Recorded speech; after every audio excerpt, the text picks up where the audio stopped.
Hello everyone, कैसे हैं आप सब। आई होप बहुत अच्छे से होंगे आप लोग। प्यारे साथियों, स्वागत करते हैं आपके अपने परिवार चंपारण साइंस इंस्टीट्यूट में। और जो हम लोग सेशन चला रहे थे शाम 7 से 8 PM, उसका मैं लाइव नहीं अब रिकॉर्डेड वीडियो ही पोस्ट कर दूंगा आपके पास। बिकॉज लाइव में हमारे पास बहुत सारे टेक्निकल इशू हो रहे थे, इसलिए हमने सोचा कि आपका टाइम भी बचेगा और हम आपको समय के अनुसार सारे के सारे टॉपिक के साथ साथ आपको वीडियो प्रोवाइड भी करा देंगे।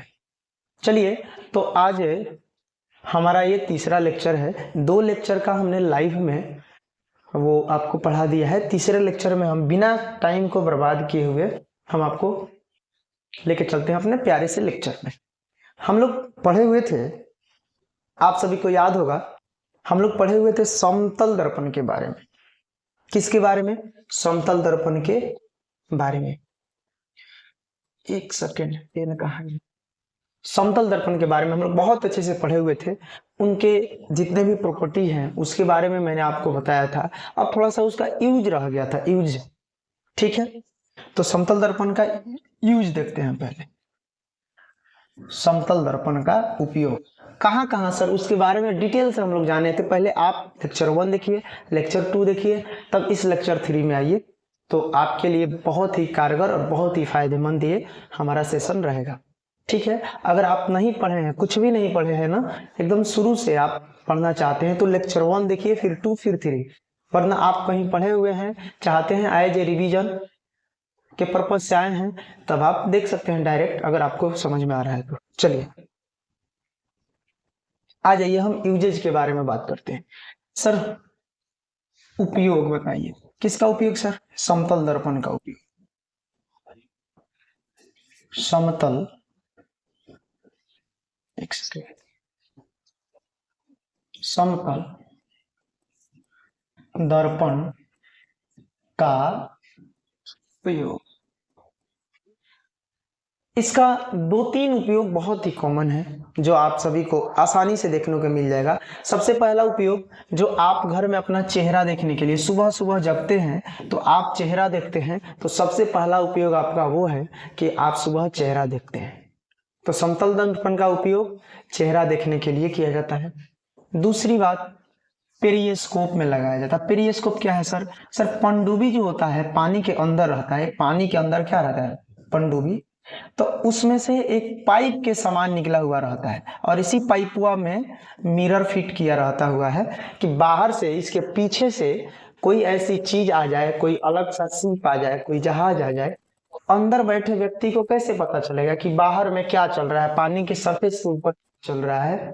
तो इस चीज को देखने के लिए पेरिस्कोप में जो है 45 डिग्री पर समतल दर्पण लगाया जाता है।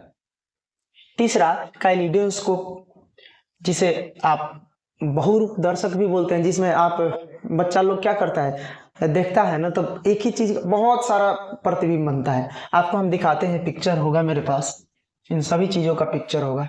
सबसे पहले आप देखिए, उपयोग नंबर 1, चेहरा देखने में समतल दर्पण का उपयोग। इस सब को आप लिख लीजिएगा। समतल दर्पण का सबसे पहला उपयोग चेहरा देखने में। दूसरा उपयोग सर कहाँ करते हैं? यह हमारा कैलिडोस्कोप, बहुरूप दर्शक जिसे बोलते हैं। ठीक है, और तीसरा उपयोग ये देख लीजिए, इधर दिए होंगे। ये है हमारा पनडुब्बियों में जो पेरिस्कोप लगाए जाते हैं, यही है पेरिस्कोप, देख रहे हैं। ये पानी के सरफेस के ऊपर पाइप सा निकला हुआ रहता है बाहर की तरफ। ठीक है, और इसका स्ट्रक्चर देखिए, यहाँ से 45 डिग्री के एंगल पे मिरर, यहाँ अंदर पानी के अंदर वाले सरफेस पे आदमी का आंख देख रहा है। ठीक है, बाहर जो चीजें हो रही है उसका प्रतिबिंब इस मिरर पे बनेगा, और ये 45 डिग्री के पे है, इसका प्रतिबिंब यहाँ बनेगा, और यहाँ से हमारा आंख इस चीज को आराम से देख सकता है कि बाहर में कोई सीप तो नहीं है या कोई ऐसी समस्याएं तो नहीं है। ठीक है, तो समतल दर्पण का यूजेज आपने देख लिया। अब हम चलते हैं प्यारे साथियों, हमने बताया था आपको कि दर्पण में 3 कैटेगरी हमें पढ़ना है। सबसे पहला कैटेगरी सर समतल दर्पण। पहले हम यही कहेंगे कि आप पहला दूसरा लेक्चर देख लीजिए, बहुत फायदेमंद, फायदे में आप रहिएगा ही। समतल दर्पण, इसका पूरा चीर पार के ऑपरेशन कर दिए हैं, पहला दूसरा लेक्चर। ठीक है, दूसरा नंबर पे हमें पढ़ना है गोलीय दर्पण। 10वीं क्लास की बात कर रहे हैं, 10वीं के सिलेबस के अनुसार गोलीय दर्पण। बाबू मेरे गोलीय दर्पण में हमें पढ़ना है, ये दो प्रकार के होते हैं, एक होता है कनकेव और दूसरा कन्वेक्स। हिंदी में हम बोले तो एक होता है सर अवतल दर्पण, कनकेव मिरर, और एक होता है सर उत्तल दर्पण, उत्तल दर्पण। ठीक है, थोड़ा सा हम बता रहे हैं, हालांकि इसके बारे में बहुत डिटेल से हमने बताया है पीछे वाले लेक्चर्स में। हाँ, तो सर अवतल दर्पण की बात करें तो इसका जो चेला परावर्तक सतह होता है, एक तरफ से पेंट करते हैं और दूसरे तरफ का जो भाग होता है वो थोड़ा सा धंसा हुआ रहता है। जो परावर्तक सतह होता है, जो पेंट के अपोजिट साइड वाला, इधर पेंट किए हैं तो इसके इस साइड वाला भाग, ये जो होता है, ये भाग आगे आप देख रहे हैं, ये थोड़ा सा धंसा हुआ रहता है। ठीक है, उत्तल दर्पण में ठीक इसके अपोजिट होता है, परावर्तक सतह जो होता है उभरा हुआ रहता है। कॉमन डिफरेंस इसमें यही है, बाकी इसके जितने भी डिफरेंस हैं वो हम आगे देखेंगे क्या क्या अंतर है। तो चलिए हम पहले स्टार्ट करते हैं सर गोलीय दर्पण। ठीक है, खूब बढ़िया से देखिए गोलीय दर्पण। गोलीय दर्पण कहता है, गोलीय दर्पण किसी खोखले गोले का एक भाग होता है। हम ऐसे समझाएं आपको गोलीय दर्पण को, एक सेकंड रुकिए, ऐसा समझिए कि यह एक गोला है। क्या है? गोला है, ये बड़ा वाला गोला है, और इसके बाहर भीतर का पूरा मटेरियल निकाल दिया है, केवल खोपड़िया बचा है। नहीं समझे? फिर हम आपको समझाने का प्रयास करते हैं, एक सेकंड ध्यान से देखिए। जैसे ऐसे मानिए,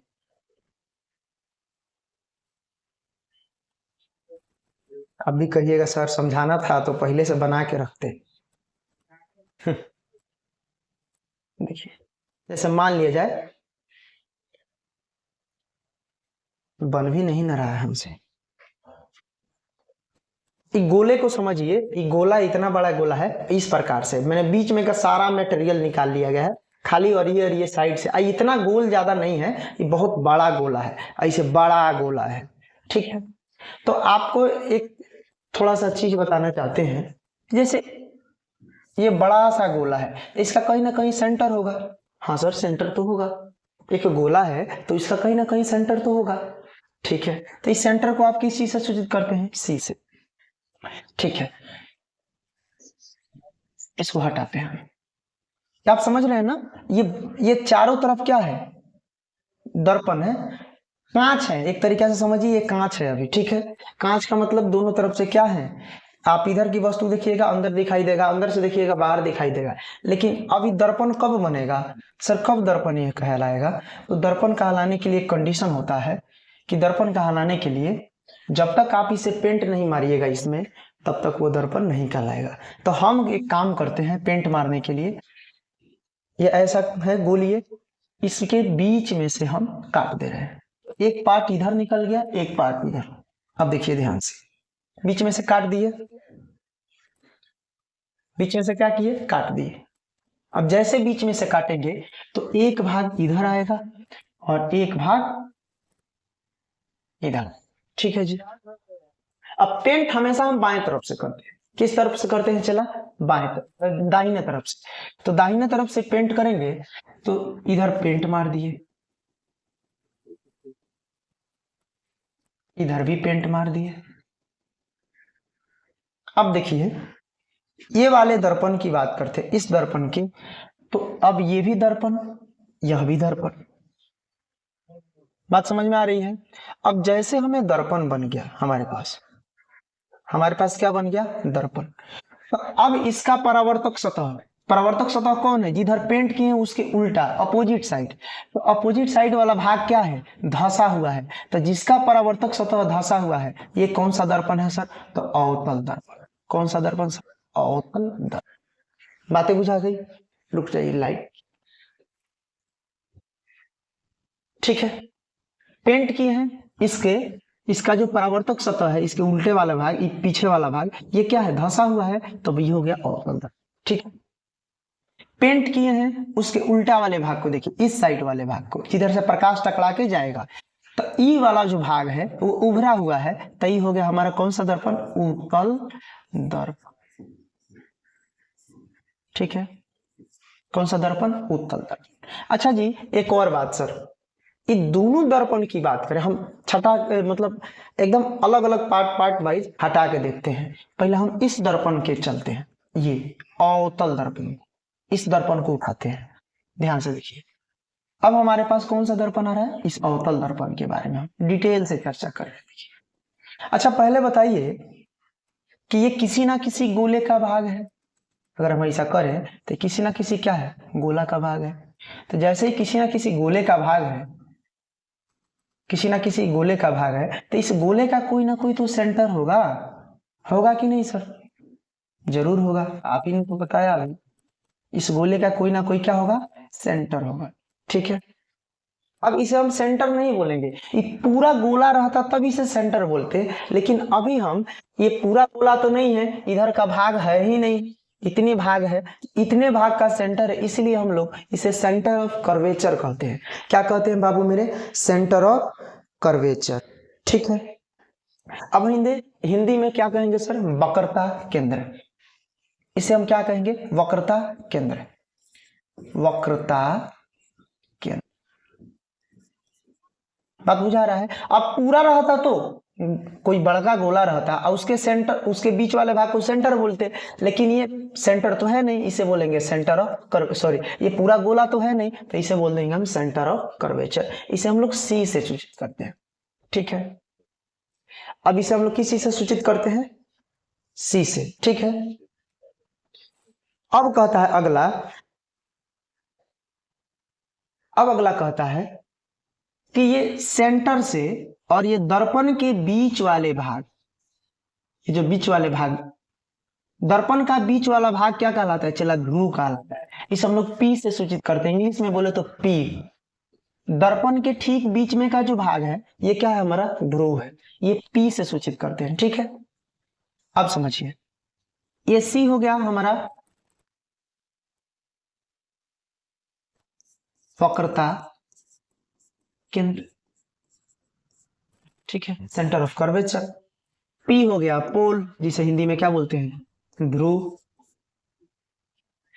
अब वक्रता केंद्र और ध्रुव के ठीक आधे आधे दूरी पर, साफा बीच में वाले दूरी को हम बोलते हैं फोकस। एफ क्या हो गया, फोकस। एफ क्या है सर, फोकस। बात समझ में आ गई, एफ क्या है हमारा, फोकस है। सर जी, क्या इतनी चीजें केवल इस अवतल दर्पण में ही होगी, नहीं बिल्कुल नहीं, उत्तल दर्पण में भी हम आपको दिखा देते हैं।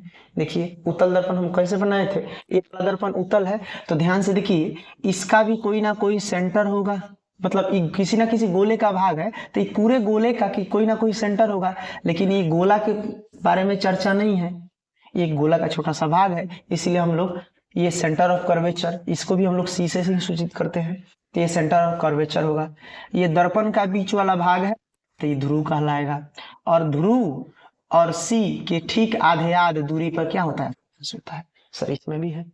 ठीक है, पहले हम इसके बारे में चलते हैं, अवतल दर्पण के बारे में। अवतल, ध्यान दीजिए थोड़ा सा, आप अगर थोड़ा सा ध्यान दीजिएगा तो बहुत ही आसान है, और बहुत ही आसानी से हम आपको सारी चीजें समझाने का प्रयास भी करेंगे। ध्यान से देखिए,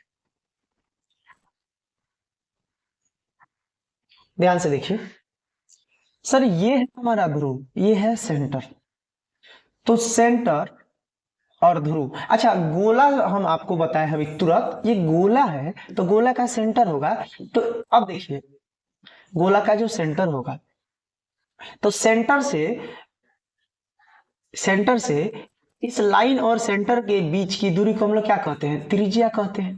क्या कहते हैं, त्रिज्या। इंग्लिश में बोले तो रेडियस बोलते हैं, लेकिन इसमें अब ये भी वही है, सेम टू सेम चीज। अगर अब कोई गोला रहता और कोई गोला रहता है, इस लाइन को हम लोग क्या बोलते हैं, त्रिज्या। लेकिन ये गोला तो है नहीं, इसे हम लोग बोलेंगे, ये गोला का एक छोटा सा पार्ट है, तो इसलिए हम लोग बोलेंगे इसे वक्रता त्रिज्या। क्या बोलेंगे, वक्रता त्रिज्या। फिर से देखिए, तो यहां से यहां तक की दूरी को, यानी कि वक्रता केंद्र और ध्रुव, यह ध्रुव, ध्रुव के बीच की दूरी को हम लोग क्या बोलते हैं, वक्रता त्रिज्या, जिसे आर से सूचित करते हैं। और दूसरी बात, ये फोकस और ध्रुव के बीच की दूरी को हम लोग एफ से सूचित करते हैं। ये एफ जो है, ये एफ जो है इस सी और पी के ठीक आधी होती है। मतलब ये गोलीय दर्पण की जो ध्रुव होती है उसके वक्रता त्रिज्या की ठीक आधी होती है। इसलिए हम कहते हैं कि F बराबर R बटा, ये गोलीय दर्पण की जो फोकस होती है, गोलीय दर्पण की फोकस होती है, इसकी वक्रता त्रिज्या R के आधी होती है। इसीलिए हम लोग लिखते हैं F बराबर R/2। और ये दोनों दर्पण में होता है, इसलिए बाबू इसको हमें प्रूफ भी करना है, तो लास्ट वाले लेक्चर में हम इसे बढ़िया से प्रूफ भी करेंगे।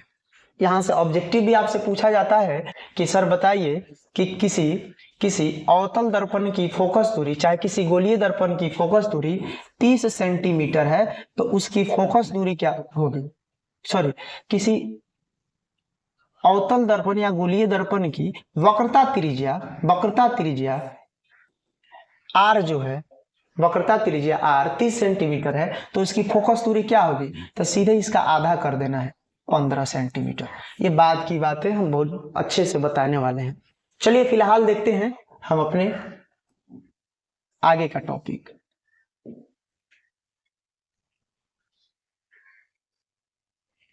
आगे के टॉपिक में पहले अभी तक हमने कितना चीज देखा, ध्यान से देखिए। सर ये है हमारा कौन सा दर्पण, अवतल दर्पण, अवतल दर्पण। सर इस अवतल दर्पण का, सर इस अवतल दर्पण का ये है हमारा सेंटर, ठीक है। ये हमारा ध्रुव जिसे पी से सूचित करते हैं, ध्यान से देखिए। ये हमारा सी, सर ये है हमारा पी, ठीक है। और इन दोनों के ठीक आधे आध में क्या है सर, इन दोनों के ठीक आधे आध में हमारा है फोकस, तो ये हमारा एफ है। समझ में आ रही बातें आपको। चलिए सर, अब सी और पी के ठीक आधे आध में हमारा क्या है, एफ है। अब इसमें कुछ कंडीशंस हैं जो हमें जानना पड़ेगा, हमें क्या करना होगा, जानना पड़ेगा। अच्छा, एक बात हमने आपको बताया कि ध्रुव और फोकस के बीच की दूरी को हम लोग एफ से सूचित करते हैं, जिसे हम लोग फोकस दूरी के नाम से जानते हैं। और ध्रुव और सेंटर के बीच की दूरी को हम लोग कहते हैं वक्रता त्रिज्या, वक्रता त्रिज्या, जिसे हम लोग बड़का आर से सूचित करते थे। और इसके बीच ये दोनों एफ और आर के बीच में क्या रिलेशन है, सर एफ जो होता है ना, इस पूरे आर का आधा होता है। इसलिए कहा जाता है, इसलिए कहा जाता है कि किसी भी गोलीय दर्पण की फोकस दूरी उसके वक्रता त्रिज्या की आधी होती है। किसी गोलीय दर्पण की जो है फोकस दूरी इसके वक्रता त्रिज्या की क्या होती है, आधी होती है। इसीलिए हम लिखते हैं एफ बराबर आर बटा 2।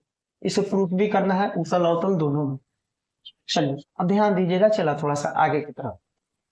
ध्यान देने वाली बात यह है सर, ध्यान देने वाली बात यह है कि अब चलते हैं हम, अब चलते हैं कि सर इसे उत्तल सॉरी अवतल दर्पण में प्रतिबिंब का जो निर्माण होता है वो कैसे होता है, कैसे इसमें प्रतिबिंब बनता है, आए बात समझ। तो देखिए, अवतल दर्पण, दर्पण में प्रतिबिंब का निर्माण, formation of image in concave mirror. इस मिरर में देख लेते हैं थोड़ा सा कि कैसे निर्माण होता है, लेकिन इसके लिए कुछ शर्त है बाबू लोग, उस शर्त को कैसे देखिए।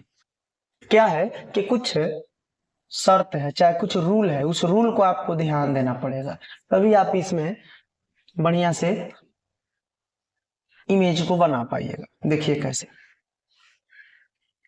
वो रूल क्या है,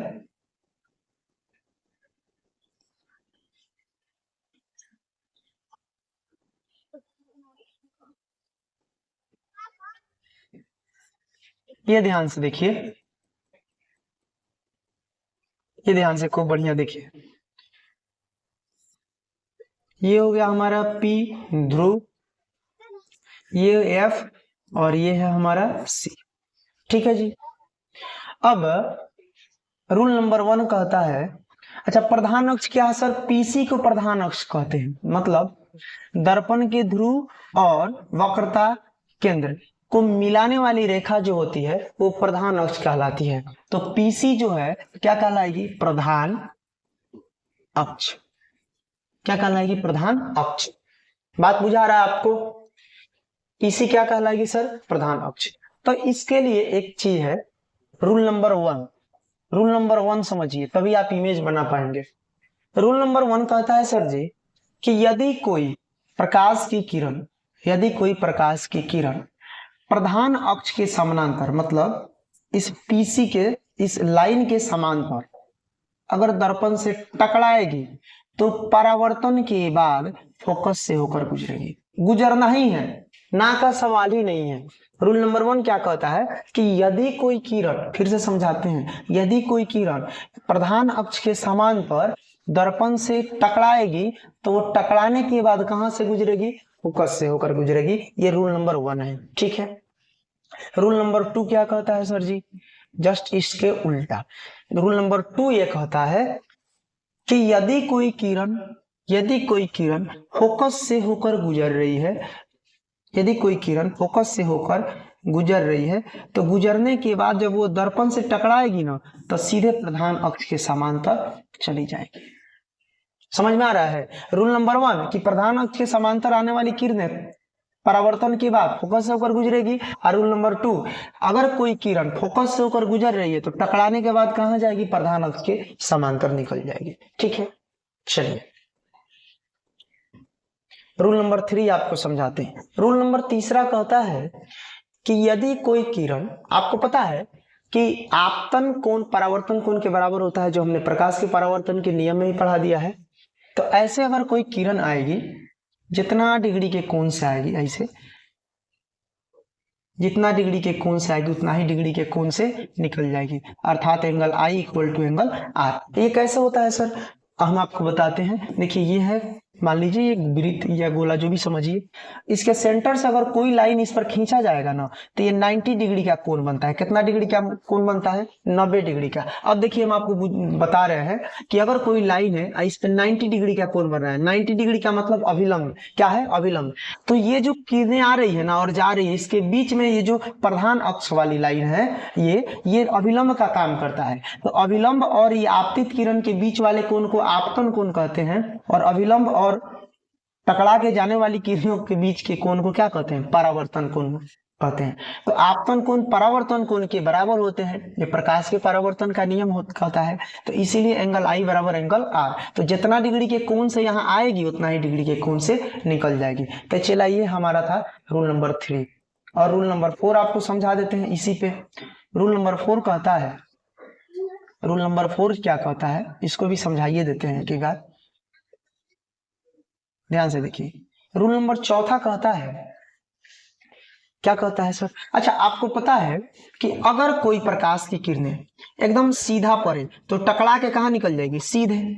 कहाँ चल जाएगी? सीधे। और आपको बताएं कि सेंटर से अगर कोई भी लाइन खींची जाएगी तो कितना डिग्री पर होगी? इस बिंदु पर 90 डिग्री पर। कितना डिग्री पर? 90 डिग्री पर। सेम टू सेम कंडीशन, अगर कोई प्रकाश की किरण वक्रता केंद्र से होकर गुजर रही है, वक्रता केंद्र से होकर गुजर रही है तो टकराएगी ना, तो टकराने के बाद भी वक्रता केंद्र से ही, मतलब जिस रास्ते से आएगी उसी रास्ते से चली जाएगी। बात समझ में आ रहा है? जैसे यदि कोई प्रकाश की किरण सीधे आ रही है, कहां से? तो सर वक्रता केंद्र से। ठीक है, C से गुजर रही है तो टकराने के बाद वो C पर ही जाएगी, मतलब जिस रास्ते से आएगी उसी रास्ते से वो चली जाएगी। ये था हमारा 3 नियम, 3-4 नियम अभी बताए, 4 नियम। जो भी कहिए, ये काम देगा हमें अवतल दर्पण में प्रतिबिंब के निर्माण करने में। पहला नियम, यदि कोई किरण प्रधान अक्ष के समांतर आएगी तो परावर्तन के बाद फोकस से होकर गुजरेगी। दूसरा नियम बताए थे, यदि कोई किरण फोकस से होकर गुजरेगी तो टकराने के बाद प्रधान अक्ष के समांतर जाएगी। तीसरा बताए थे कि इस P बिंदु पर जितना डिग्री के कोण से आपतित किरण आएगी उतना ही डिग्री के कोण से परावर्तित किरण R निकल जाएगी, मतलब जिस एंगल से आएगी उसी एंगल से निकल जाएगी। चला चौथा नियम, यदि अगर C से कोई प्रकाश की किरण दर्पण से टकरा रही है तो टकराने के बाद उसी रास्ते से निकल जाएगी। ये है हमारा 3-4 नियम था जो आप लोग अच्छे से देख लिए। ये उत्तल में भी काम करता है, अवतल में भी काम करता है। ये गोलीय दर्पण के लिए कुछ खास नियम था। अब आते हैं हम अपने टॉपिक पे, अवतल दर्पण में प्रतिबिंब का निर्माण। तो चलिए,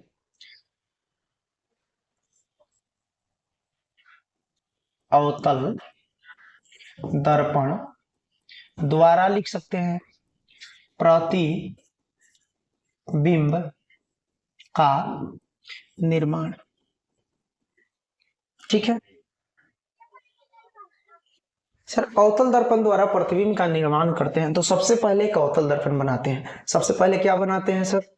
एक अवतल दर्पण बनाते हैं। ठीक है, ध्यान से देखिएगा, ये बनाए हम सर अवतल दर्पण। ये कौन सा दर्पण है? अवतल दर्पण। इधर से पेंट कर दिए, ये हमारा अवतल दर्पण। ठीक है जी, ये है इनका सेंटर, ये है इनका फोकस और ये इनका ध्रुव। बात समझ में आया? MN मान लिया जाए कि MN कोई अवतल दर्पण बनाए हैं जिसका वक्रता केंद्र C, फोकस F और ध्रुव P है। ठीक है जी, अब हम बात करते हैं इसमें वस्तु इधर रखते हैं बाएं साइड में। वस्तु को हमेशा कहाँ रखते हैं? बाएं साइड में। लेकिन कोई वस्तु अनंत पर है, अनंत मतलब समझ ले, जैसे सूर्य है अनंत पे, हमें पता नहीं कि वो वस्तु कहाँ है, तो उसका प्रतिबिंब कहाँ बनेगा? इस दर्पण में। जैसे फिर से आपको दिखा रहे हैं, रुक जाइए। जैसे मान लेते हैं अनंत, जैसे सन है, सूर्य है, तो सूर्य का प्रतिबिंब कैसे बनेगा? तो आपको पता है सर, सूर्य के प्रकाश से ढेर सारी किरणें निकलेगी, तो जितना किरण निकलती है उतना किरण को यहाँ तो ड्रॉ कर ही नहीं पाएंगे। तो फिलहाल अच्छा, किसी भी वस्तु का प्रतिबिंब अगर कहीं पे बनाना हो तो हमें 2 किरणों की आवश्यकता पड़ती है, मिनिमम 2 किरणें। तो हम 2 ही किरण को गुजारते हैं। तो मान लेते हैं हमारा है सूर्य। क्या है? सूर्य। एक सेकेंड रुक जाइए, ओ सॉरी,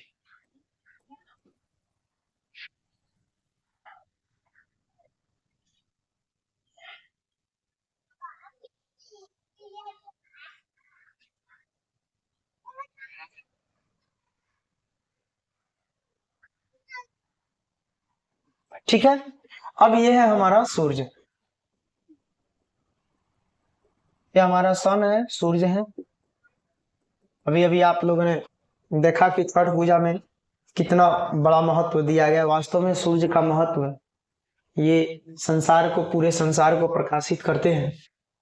तो सूर्य से निकलने वाली किरण देखते हैं तो ढेर सारी किरणें निकलेगी, हम 2 किरणों को लेते हैं। अच्छा, ऐसा माना जाता है कि अनंत से आने वाली प्रकाश की किरण, जैसे सूर्य की किरणें कुछ दूरी पे आने के बाद एक दूसरे के क्या हो जाती है? समांतर हो जाती है। तो ये किरण आएगी कुछ दूरी पर और एक दूसरे के क्या हो जाएगी? पैरेलल। एक दूसरे के क्या हो जाएगी? पैरेलल।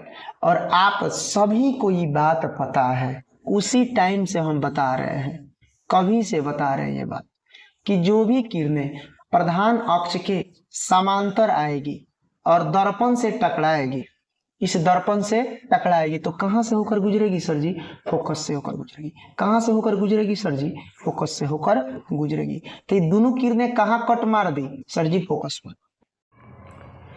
जब फोकस पर कट कर दी, जब फोकस पर कट कर दी, तब देखिए, तब इसका प्रतिबिंब कहाँ बन गया सर? फोकस पर। हमने आपको बताया था कि याद कीजिए आज से 500 साल पहले कि वास्तविक किरणों की कटान से बने हुए प्रतिबिंब को वास्तविक प्रतिबिंब तथा काल्पनिक किरणों के कटान से बने हुए प्रतिबिंब को काल्पनिक प्रतिबिंब कहते हैं। और जैसे मान लीजिए ऐसी रेखा से कोई कटे तो वो हो जाएगा वास्तविक प्रतिबिंब, और डैश डैश लाइन से कोई प्रतिबिंब बनता है तब ये कहलाएगा काल्पनिक प्रतिबिंब। ठीक है, तो अब देखिए ये वास्तविक किरणों के कटान से बनी हुई है। और कहाँ बनी है सर? तो फोकस पर।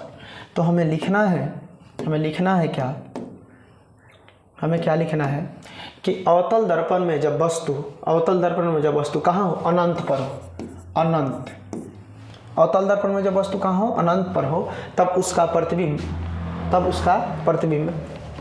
फोकस पर बनता है।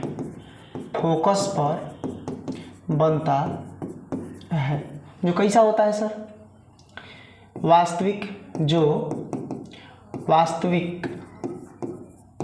उल्टा। हमने बताया था कि वास्तविक प्रतिबिंब हमेशा क्या होता है? उल्टा होता है। वास्तविक उल्टा और वस्तु से बहुत छोटा बनता है। बात समझ में आ रही है? देखिए सूर्य कितना बड़ा है और उनका प्रतिबिंब कितना छोटा बना सूर्य का। ठीक है, तो हम कह सकते हैं कि जब अवतल दर्पण में, कौन सी दर्पण है सर? अवतल दर्पण। और अवतल दर्पण में जब वस्तु कहाँ हो? अनंत पर हो, तब उसका प्रतिबिंब कहाँ बनता है? फोकस पर बनता है, जो कैसा बनता है सर? वास्तविक बनता है, उल्टा बनता है और वस्तु से छोटा बनता है। याद रहेगा ये चीज? इसको नोट करते हैं एक साइड में। रुकिए, साथ साथ में हम लोग नोट भी कर रहे हैं। 1 मिनट।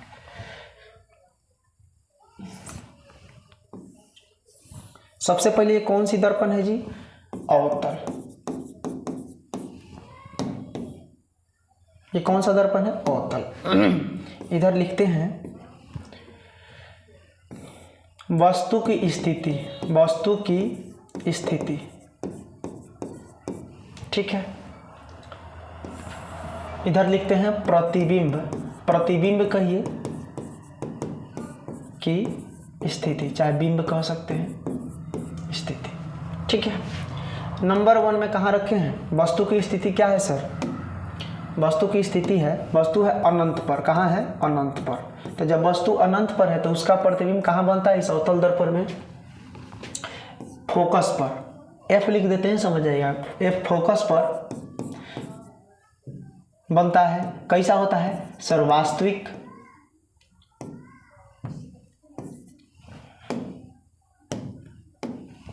कैसा बनता है सर? वास्तविक उल्टा और वस्तु से छोटा। कैसा बनता है सर? वास्तविक उल्टा और वस्तु से छोटा बनता है। ठीक है जी। अब दूसरे केस में हम लोग चलेंगे दूसरे जगह पर। और एक बार कहाँ रखें वस्तु को? हम लोग अनंत पर। ध्यान दीजिए इस पे, कहाँ रखें वस्तु को? अनंत पर। अनंत मैंने समझ रहे हैं? सन। कितना दूर है सूरज? हमें पता भी नहीं है, मतलब एग्जैक्ट दूरी पता नहीं है कि कितने दूरी पर है। देखते हैं, बहुत दूर है सूरज। तो अब देखिए, जब सूर्य के जगह पर, मतलब अनंत जगह पे, हमें पता नहीं कि वस्तु कहाँ है, तो उसका प्रतिबिंब अगर बनेगा तो कहाँ बनेगा? फोकस पर बनेगा। कैसा बनेगा सर? वास्तविक उल्टा और वस्तु से छोटा बनेगा। ये केस नंबर 1 पढ़ रहे हैं, केस नंबर 1 फर्स्ट स्थिति में। दूसरी स्थिति में या तो वस्तु अनंत खूब दूर और इस वक्रता केंद्र के बीच, इन दोनों के बीच में आप कहीं वस्तु रखिए, यहाँ रखिए, यहाँ रखिए, यहाँ रखिए, यहाँ रखिए। इससे पहले क्या होगा? इसके बाद। तब दूसरा स्थिति में कैसा प्रतिबिंब इसका बनेगा उसको हम केस नंबर 2 देखते हैं। Second case number, case 2। Case 2 में क्या होता है कि अब हम वस्तु को अनंत और वक्रता केंद्र के बीच में रखेंगे। पहले एक हम अवतल दर्पण को बनाते हैं, फिर इसका ये हो गया सर जी फोकस, ये इसका हो गया सेंटर, ये हुआ F, ये हो गया C। अब वस्तु को कहाँ रख रहे हैं सर? कहाँ वस्तु को रख रहे हैं सर? तो अब वस्तु को हम अनंत और वक्रता केंद्र के बीच में है, इधर कहीं रखते हैं। तो मान लीजिए वस्तु को हम रख रहे हैं इसके बीच में, आप कहीं रख सकते हैं, यहाँ रख रहे हैं सर, यहाँ। तो यहाँ वस्तु को रखेंगे तो एक किरण तो जाएगी प्रधान अक्ष के समांतर, टकरा के सीधे कहाँ से गुजरेगी? फोकस से। कहाँ से गुजरेगी? फोकस से। ठीक है, हमारे पास अब 2 रास्ते हैं। 2 रास्ते क्या हैं? तो सर पहला रास्ता ये है हमारा कि जितना डिग्री के कोण से गुजारेंगे उतना डिग्री के कोण से, जितना डिग्री के कोण से आपतित किरण आएगी उतना ही डिग्री के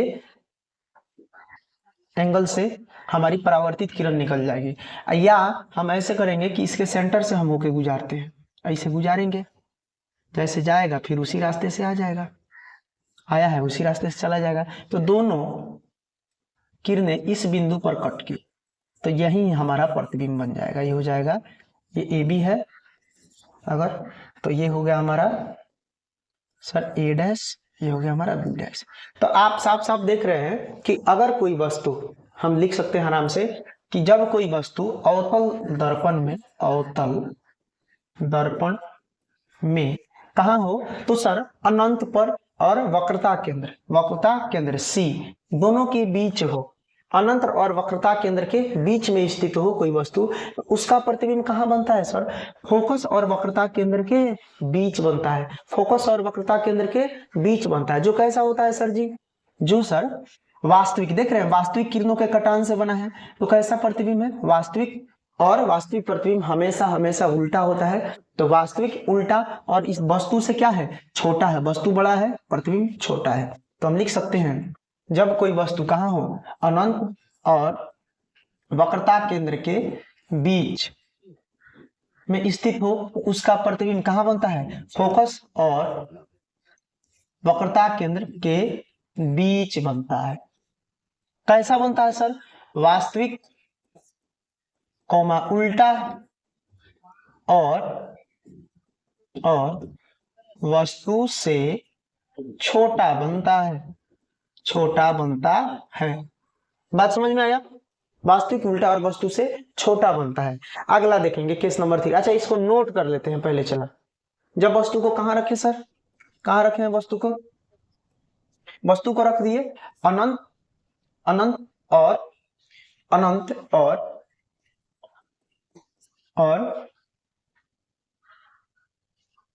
मक्खी बड़ी हैरान कर दी हमको, परेशान, अनंत और वक्रता केंद्र के बीच। तो उसका प्रतिबिंब कहां बना, फोकस और वक्रता केंद्र के बीच, जो कैसा बना, वास्तविक उल्टा और वस्तु से छोटा ही बना। बात समझ में आया, ये केस नंबर 1 है, केस नंबर 2 है, ठीक है। अब आगे चलते हैं,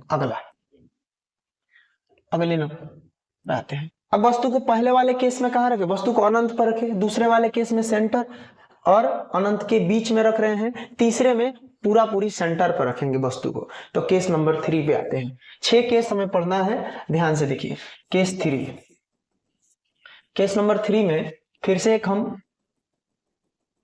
अवतल दर्पण को बनाते हैं। यह हमारा सेंटर हुआ, फोकस हुआ, यह हमारा सेंटर। अब वस्तु को हमें कहाँ रखना है, इसे सेंटर पर, कहाँ रखना है, सेंटर पर। तो मान लेते हैं सर ए बी नाम की कोई वस्तु रखे हैं, ए बी कोई वस्तु है। तो यहाँ से किरणें चलेगी प्रधान अक्ष के समानांतर, सीधे फोकस से होकर गुजरेगी। आपको कुंपी वो बनाना है, फ्रेश बनाइएगा। कहाँ से गुजरेगी सर, फोकस से होकर। देखिए ये गए जाएगी और ये ऐसे सीधे निकल जाएगी फोकस से, ठीक है। अब दूसरी किरण क्या है सर, तो एक किरण गड़बड़ बन रहा है, थोड़ा सा देख लीजिए। आप लोग मिला लीजिएगा, इस चीज को बढ़िया से बनाइएगा।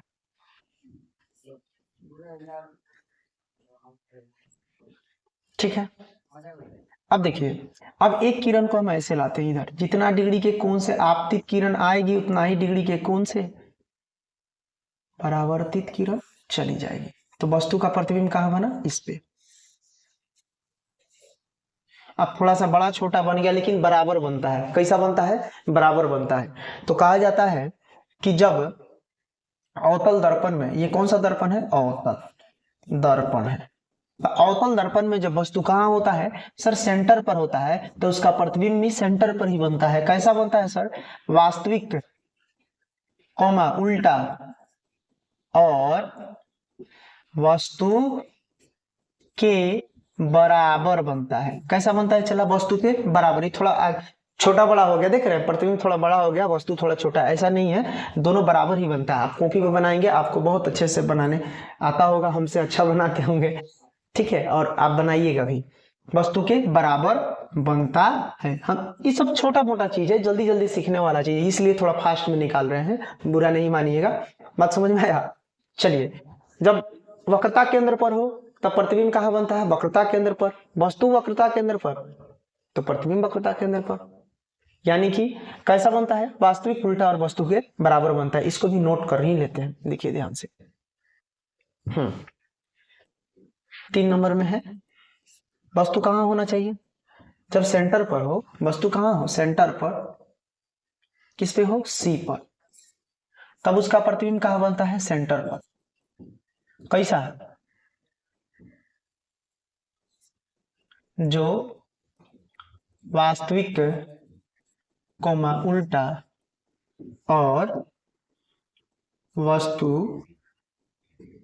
के बराबर बनता है, के बराबर बनता है। हम बताएंगे कि लास्ट वाला केस आपको याद रखना है, हालांकि याद तो सबको रखना है, लेकिन विशेष ध्यान एक केस होता है इस पे देना है, केस नंबर 6 पे, लास्ट में पढ़ाएंगे उसको हम।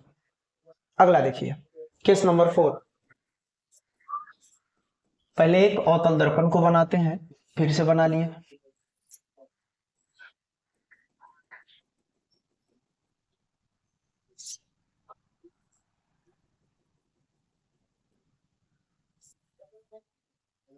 ये हमारा सेंटर है, ये हमारा चला फोकस, सॉरी, अरे ये हमारा फोकस है, ये हमारा सेंटर है। ठीक है जी, आगे देखा जाए। अब हमने वस्तु को एक बार अनंत पर रखा, एक बार सेंटर और अनंत के बीच रखा, एक बार सेंटर पर रख दिया। अब वस्तु को हम कहाँ रखने वाले हैं जी, इस सेंटर और फोकस के बीच। तो ये हमारा केस नंबर 4 है, जब वस्तु को सेंटर और फोकस के बीच में रखा जाता है। तो मान लिया जाए यहाँ ए बी नाम की कोई वस्तु रखे हैं, ठीक है जी। यहां से एक किरण चलेगी, देखिए ध्यान से, यहां से एक किरण चलेगी, ढेर सारी किरण निकलेगी, लेकिन हम 2 किरणों को ही लेते हैं। एक किरण लेके चलेगी ऐसे, अब पूछिएगा मास्टर बहुत सारी किरण काहे नहीं चलेगी, तो फिगर हमारा गंदा हो जाएगा। 2 ही में देख रहे हैं कैसा बन रहा है, हमसे निकल गई। अब दूसरी किरण, दूसरा ये है कि हो सकता है तो आप ऐसे गुजारिए, तो बड़ा मिरर बनाना होगा ना, तो दूसरा का उपाय आपका ये है, आपका दूसरा का उपाय ये है कि आप ऐसे कीजिए, जितना डिग्री के कोण से आपतित किरण जा रही है उतना ही डिग्री के कोण से इसको लौटा दीजिए, ठीक है, थोड़ा दूर पे लौटा, ठीक है जी। इसको देखिए, इसको ऐसे करिए और ऐसे थोड़ा सा लपेट दीजिए, यहां बना प्रतिबिंब, कहां बना, यहां आए बात समझ में। ए भी वस्तु छोटा है, प्रतिबिंब कितना बड़ा बन गया, ये हो गया ए डैश हमारा, ये हो गया बी डैश। चला, तो जब जब याद रखिएगा ये केस, जब ये अवतल दर्पण है, अवतल दर्पण, ठीक है, तो अवतल दर्पण में जब वस्तु वस्तु कहां हो, वक्रता केंद्र और फोकस के बीच, मतलब सी और एफ के बीच में स्थित हो तो उसका प्रतिबिंब कहां बनता है, चला, सेंटर और अनंत के बीच, सी और अनंत के बीच में बनता है। जो कैसा बनता है सर, जो जो सर वास्तविक उल्टा, हिंदी पे थोड़ा ध्यान दीजिएगा आप लोग, उल्टा और वस्तु से बड़ा बनता है। ये सब हल्का चैप्टर है, इसीलिए हम थोड़ा फास्ट में चल रहे हैं, ठीक है, एकदम हल्का है। जब इलेक्ट्रिसिटी आएगा, इलेक्ट्रिक करंट, मजा आएगा आपको पढ़ने में, हमें भी और आनंद आएगा। थोड़ा सा ध्यान से आप देखिए, हम लिखने पे ध्यान मत दीजिए, समझाने पे ध्यान दीजिए।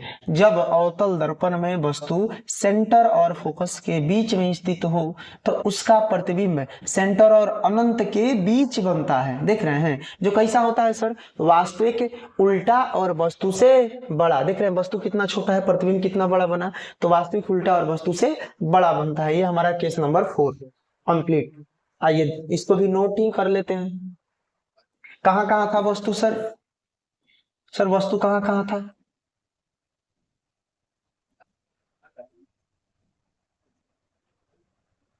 कहां कहां वस्तु था केस नंबर 4 में जी।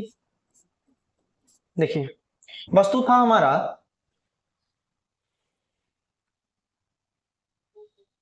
सेंटर और फोकस के बीच। तो हमारा प्रतिबिंब कहाँ बना सर? सेंटर और अनंत के बीच। कैसा था? वास्तविक, उल्टा और वस्तु से बड़ा। ठीक है, वस्तु से बड़ा। चलिए अब केस नंबर 5 देखते हैं। केस 5। वीडियो सही बन रहा है ना?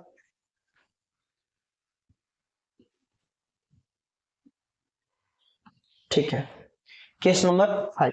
इसमें क्या है कि ये है हमारा फोकस, ये हमारा सेंटर। फिर से पेंट नहीं किया, पेंटिंग भी सही नहीं आता है मेरे को।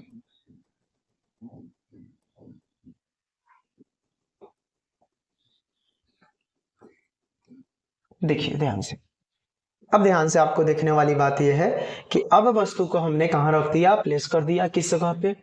फोकस पे। हमने सब जगह रख दिया, सेंटर और फोकस के बीच में भी रख दिया। अब रख रहे हैं वस्तु को एफ पर। जैसे माना ये भी एक वस्तु है, इसको हमने फोकस पे डाल दिया। यहाँ से किरणें चलेगी, यहाँ से एक किरणें चलेगी और कहाँ से होकर गुजरेगी सर? फोकस से। जो प्रधान अक्ष के समानांतर जाएगी वो कहाँ से गुजरेगी जी? फोकस। ऐसी गई सीधे इस फोकस बबुआ से होके निकल गई। ठीक है जी, ये निकल गई फोकस से होकर। दूसर का किरण जितना डिग्री के कोण से जाएगी उतना ही डिग्री के कोण से निकल जाएगी। अब आप देख पा रहे हैं कि ये दोनों किरणें जो है, दोनों किरणें एक दूसरे के का है? पैरेलल है। पैरेलल माने समांतर, और समांतर जब दो किरणें होती है तो उनके बीच का डिस्टेंस जो होता है सेम होता है। आया बात समझ में? मतलब जो दूरी है वो हमेशा जितना दूरी पर जाएंगे समान डिस्टेंस के साथ आगे बढ़ता जाएगा। बात समझ में आया? उन दोनों के बीच का दूरी क्या रहेगा? हमेशा सेम रहेगा। तो अब ये कहीं किरणें कट भी नहीं करेगी, लेकिन ऐसा हम लोग मान लेते हैं कि ये किरणें कहीं तो जाके कटेगी, अनंत पर जाके कटेगी, ऐसा मान लेते हैं, जूम कर लेते हैं। तो हम ऐसा मानते हैं कि अवतल दर्पण में, यह हमारा अवतल दर्पण है चला, अवतल दर्पण में जब वस्तु कहाँ हो? फोकस पर हो, फोकस पर हो, एफ पर हो, उसका प्रतिबिंब जो है अनंत पर बनता है। कहाँ बनता है? अनंत। अनंत को ऐसे भी दिखा देते हैं हम लोग, अनंत पर बनता है, अनंत पर बनता है। जो कैसा बनता है सर? वास्तविक किरणें गई है तो वास्तविक ही बनेगा, वास्तविक उल्टा और वस्तु से बड़ा की छोटा? बड़ा ही बनेगा सर, क्योंकि ये इतनी छोटी वस्तु है और अनंत पर कहाँ बनेगा कोई पता नहीं है, और जितना दूरी जाके कटेगा उतना ही बड़ा प्रतिबिंब बनेगा, और वस्तु से कैसा बनेगा? बड़ा बनेगा। ठीक है जी, ये हमारा हो गया कंप्लीट। केस नंबर 5, इसको भी हम लोग नोट कर लेते हैं, ये भी हमारे काम का चीज है। देखिए नोट वाला चीज ये है। तो केस नंबर 5 में चला वस्तु हमारा कहाँ है? एफ पर, तो उसका प्रतिबिंब बनेगा अनंत पर, जो वास्तविक, उल्टा और वस्तु से बड़ा, बहुत बड़ा, बड़ा नहीं बहुत बड़ा, बहुत बड़ा बनेगा। अब एक लास्ट केस है जिसको याद रखना है आपको। चलिए केस नंबर 6 लास्ट, उसके बाद में हमारा अवतल दर्पण खत्म। केस लास्ट कहता है कि जब कोई वस्तु चला, इधर पहले बना ले। केस नंबर सबसे लास्ट। अब देखिए वस्तु को इस अनंत से लाते लाते कभी अनंत पर रखे, कभी सेंटर और अनंत के बीच रखे, कभी सेंटर पर रख लिए, फिर सेंटर और फोकस के बीच रख लिए, पिछला बार में 5वें नंबर केस में फोकस पर भी रख लिए वस्तु को। अब कहाँ रखे सर? तो अब आप कहाँ रख लीजिए? अब वस्तु को और फोकस और ध्रुव के बीच रख लीजिए। ठीक है, तो जब वस्तु फोकस और ध्रुव के बीच केनहू रख लीजिए, प्लेस मार दीजिए। ये कौन सा दर्पण है? अवतल। ठीक है जी, वस्तु को हमने रख लिया यहाँ। मान लिया कि ए बी नाम की कोई वस्तु है। अब जब ए बी नाम की हमारी कोई वस्तु है, अब ध्यान से देखिए, अब यहाँ से किरणें चलेगी और ये फोकस से होकर सीधा सीधी इधर निकल जाएगी। अब कितना सीधा बनाए हैं आप तो जानते हैं, देख रहे हैं, लेकिन फिर भी ये फोकस से गुजरेगी और एक किरण जो है इधर से आएगी और सीधा निकल जाएगी। अब देखिए सारा खेल यही क्या है, ध्यान दीजिए। अब हमें ऐसा लग रहा है बाबू लोग, हमें ऐसा प्रतीत हो रहा है कि ये किरणें लग क्या देख रहे हैं आप लोग, ये किरणें इधर फैलती हुई जा रही है। कैसी जा रही है बाबू, फैलती हुई। अब देख रहे हैं यहाँ डिस्टेंस दोनों के बीच की दूरी कम है, इन दोनों के बीच की दूरी धीरे धीरे बढ़ते जा रही है। एक समय ऐसा आएगा कि ये किरणें जाते जाते जाते जाते एगो दाहिना एगो बाएं ऐसा हो जाएगी, एगो इधर जाएगी तो एगो इधर जाएगी। ये कभी कटने वाली नहीं है, कटने वाली नहीं है। तो फिर प्रतिबिंब बनेगा कहाँ, इसलिए इसे पीछे बढ़ाया जाता है, ऐसा एज्यूम किया जाता है कि ये किरणें इधर जाके करेगी। तो ये किरणें कहाँ कट कर दी, दर्पण के पीछे, दर्पण के पीछे। तो ये हो गया ए और ये हो गया बी, ए डैश बी डैश। तो ये केस नंबर 6 जो है ये स्टार पॉइंट लगा के रखिए, क्योंकि ये बार बार आपसे पूछा जाता है कि अवतल दर्पण में जब वस्तु फोकस और ध्रुव के बीच में स्थित हो उसका प्रतिबिंब कहाँ बनता है, तो दर्पण के पीछे। कहाँ बनता है, दर्पण के पीछे। कैसा बनता है सर, काल्पनिक, देख रहे हैं डैश डैश लाइन से बनी है, काल्पनिक किरणों की कटान से बनी हुई प्रतिबिंब है, इसीलिए हम लोग काल्पनिक प्रतिबिंब कहते हैं। तो कैसा बनता है सर, काल्पनिक बनता है। कैसा बनता है, काल्पनिक। और काल्पनिक प्रतिबिंब कैसा होता है, सीधा। कैसा बन रहा है सर, वस्तु से बड़ा कि छोटा, बताइए। तो इतना छोटा वस्तु, प्रतिबिंब इतना बड़ा, तो वस्तु से कैसा बनता है, बड़ा बनता है। कैसा बनता है, बड़ा। तो हम लिखते हैं कि अवतल दर्पण में जब वस्तु एफ और पी माने ध्रुव के बीच में स्थित हो तब उसका प्रतिबिंब कहाँ बनता है, दर्पण के पीछे, दर्पण के पीछे बनता है, पीछे बनता है। कैसा बनता है सर, काल्पनिक, काल्पनिक, सीधा और वस्तु से बड़ा बनता है, बनता है। ये याद रखना है आपको, ये मतलब बहुत इंपॉर्टेंट है, इसलिए हम आपको बता रहे हैं। हालांकि इंपॉर्टेंट तो सब है, इसको भी हम लोग नोट कर लेते हैं और आपको याद क्या करना है, यही देखिए। 6 नंबर में वस्तु को कहां रख रहे हैं, चला एफ और ध्रुव पी के बीच। कहां प्रतिबिंब बन रहा है, दर्पण के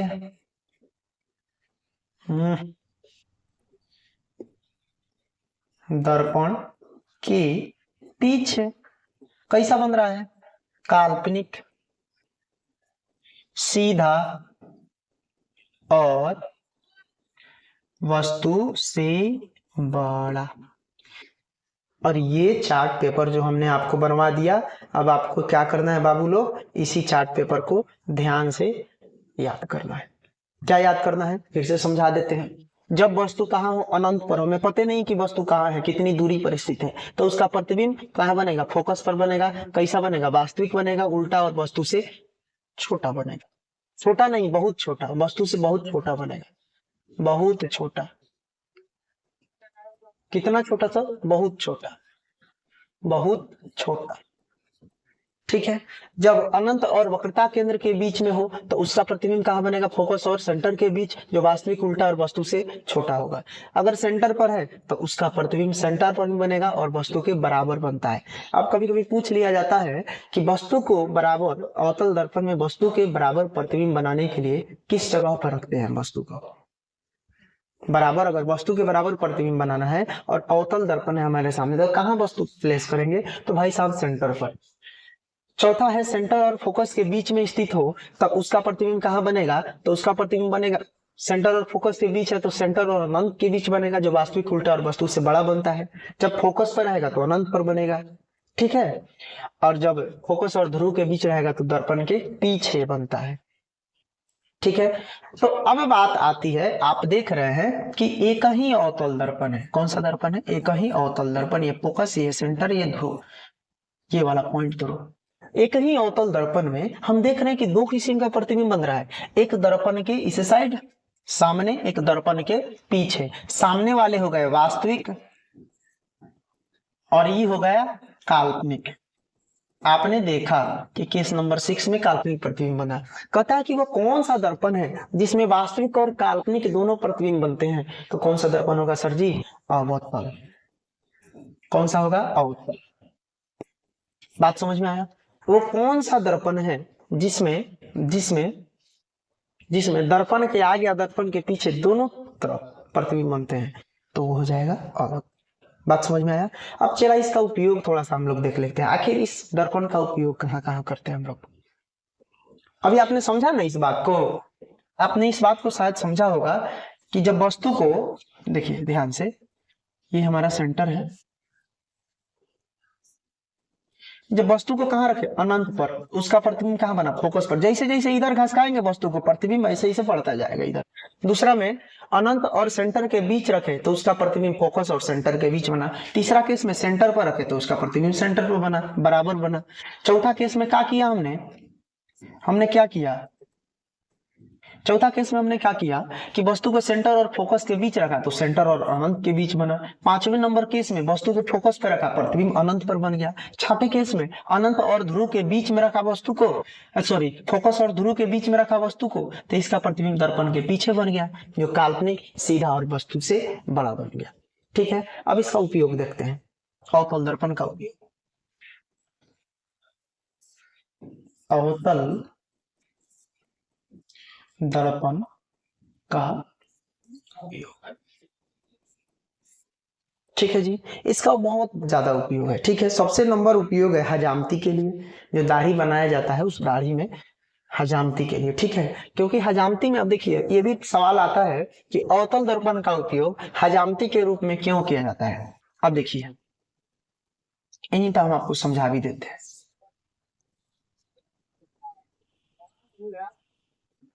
अब यहीं पे हम आपको ये भी समझा देते हैं कि क्यों किया जाता है। ये हमारा फोकस है, ये हमारा सेंटर है। अब जब हम हजामती करते हैं, मैंने दाढ़ी सब बनाते हैं, तो वस्तु को कहाँ रखते हैं, या चाहे हम ही बनाए तो कहाँ रहेंगे? तो सर ध्रुव और फोकस के बीच। और जब भी ध्रुव और फोकस के बीच बनेगा तो प्रतिबिंब कहाँ बनेगा? दर्पण के पीछे। बड़ा भी बनेगा, आवर्धित और बड़ा बनता है। कैसा होता है? काल्पनिक। कैसा होता है? काल्पनिक।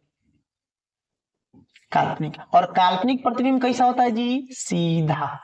कैसा होता है? सीधा। तो काल्पनिक बनेगा, सीधा भी बनेगा और हमसे बड़ा भी बनेगा, तो देख के हमें दाढ़ी बनाने में आसानी होगी। तो सवाल का जवाब हमें ऐसे नहीं लिखना है। सवाल पूछता है कि अवतल दर्पण का उपयोग हजामती के रूप में क्यों किया जाता है, तो सीधे लिखना है, हम जानते हैं कि अवतल दर्पण में जब कोई वस्तु फोकस और ध्रुव के बीच स्थित हो तो उसका प्रतिबिंब काल्पनिक, सीधा तथा बड़ा बनता है। तो जब भी हम अवतल दर्पण के सामने हजामती का प्रयास करते हैं तो उस समय हम फोकस और ध्रुव के बीच में स्थित होते हैं और हमारा प्रतिबिंब, हमारे चेहरे का प्रतिबिंब हमसे बड़ा दिखाई देता है, जिससे हमें दाढ़ी बनाने में आसानी होती है। यही कारण है कि अवतल दर्पण का उपयोग हजामती के रूप में किया जाता है। बहुत ज्यादा बोल दिए इस विषय पर। ठीक है, आप लोग शॉर्ट में बना के इसको लिख लीजिएगा, जितना मन करे आप अपने हिसाब से लिख लीजिएगा। ठीक है, चलिए आगे बढ़ते हैं। इसका उपयोग, तो सबसे पहले हमने क्या किया उपयोग में? पहला हजामती के रूप में, दाढ़ी सब बनाने में हजामती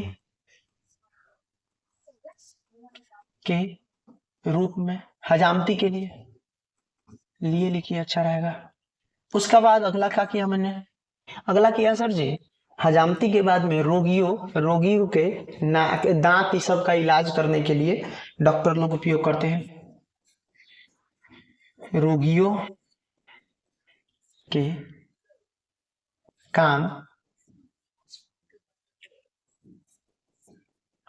दांत इत्यादि के इलाज में किसका उपयोग इसका है कि सर सर्च लाइट में, किसमें? सर्च लाइट में किया जाता है। गाड़ियों के अग्रदीप में किया जाता है, गाड़ी के अग्रदीप में, जो 4 चक्का सब वाहन होता है ना, उसके अग्रदीप में आगे वाला जो लाइट होता है ना, साइड वाला नहीं, आगे वाला, सामने का जो मिरर होता है उसमें लगाया जाता है। तो गाड़ियों के अग्रदीप में किसका उपयोग किया जाता है? अवतल दर्पण का, गाड़ियों के अग्रदीप में। गाड़ियों के अग्रदीप। इसको खत्म ही कर देते हैं चैप्टर को बहुत जल्दी। और और इसका प्रयोग कहाँ कहाँ करते हैं जी? सर्च लाइट में और टॉर्च में। बस काम खत्म। ऐसे याद रखिएगा, एक बार बार पूछे जाता है। ठीक है, बात समझ में आया? चलिए हम लोग आगे बढ़ते हैं। अब चलते हैं, देखते हैं अवतल दर्पण में प्रतिबिंब का निर्माण। किस दर्पण में प्रतिबिंब का निर्माण? अवतल दर्पण में प्रतिबिंब का निर्माण। अवतल, सॉरी अवतल तो देख ली, उत्तल दर्पण में प्रतिबिंब का निर्माण।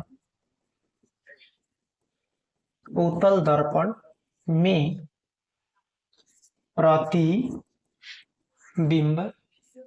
का निर्माण। ध्यान से देखिए, चला, ये भी कोई भारी बात नहीं है, भारी चीज ही नहीं है।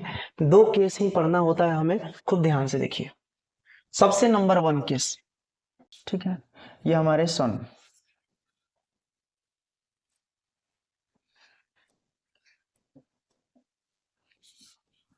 सूर्य।